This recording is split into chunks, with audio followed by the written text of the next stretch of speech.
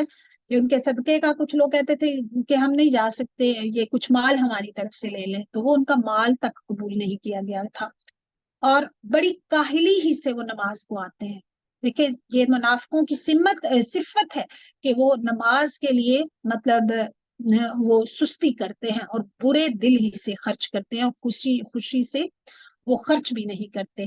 آپ کو ان کا مال اور اولاد تعجب میں نہ ڈالے. ٹھیک ہے.